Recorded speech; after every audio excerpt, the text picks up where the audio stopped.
किसी गांव में एक साधु रहा करता था।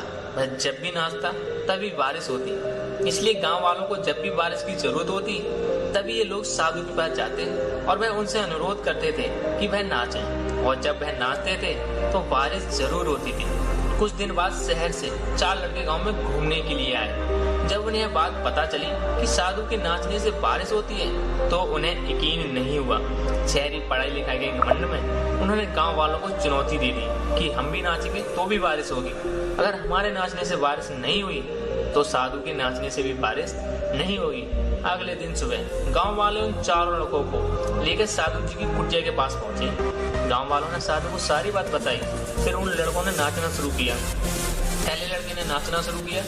आधा घंटा बीत गया। पहला लड़का थककर बैठ गया पर बादल नहीं दिखे। फिर कुछ देर बाद दूसरे लड़के ने नाचना शुरू किया और 1 घंटे बीतते बीतते थककर वो भी बैठ गया। बाकी दोनों लड़कों ने भी ऐसा ही किया लेकिन बारिश नहीं हुई। अब बारी थी साधु की। उसने नाचना शुरू किया। 1 घंटा बीत गया लेकिन बारिश नहीं हुई। साधु फिर भी नहीं रुका, वह नाचता ही रहा। नाचते नाचते 2 घंटे बीत गए पर बारिश नहीं हुई। 4 घंटे बीत गए पर बारिश फिर भी नहीं हुई। लेकिन साधु तो रुकने का नाम ही नहीं ले रहा था। धीरे धीरे शाम ढलने लगी।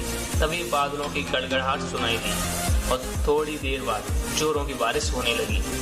ये देखकर 4 लड़के दंग रह गए और तुरंत साधु से क्षमा मांगी। फिर 4 लड़कों ने साधु से पूछा कि बाबा भला ऐसा क्यों कि हमारे नाचने से बारिश नहीं हुई और आपके नाचने से बारिश हो गई।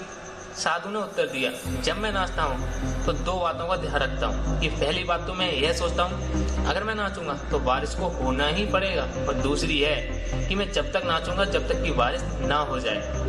सफलता पाने वालों में भी यही गुण विद्यमान होता है। वो भी जिस काम को भी करते हैं उसमें उन्हें सफल होने का पूरा भरोसा होता है और तब तक उस काम को करते हैं जब तक कि वो उसमें सफल ना हो जाए। अगर हमें सफलता प्राप्त करनी है तो इस साधु की तरह ही अपने लक्ष्य को प्राप्त करना होगा।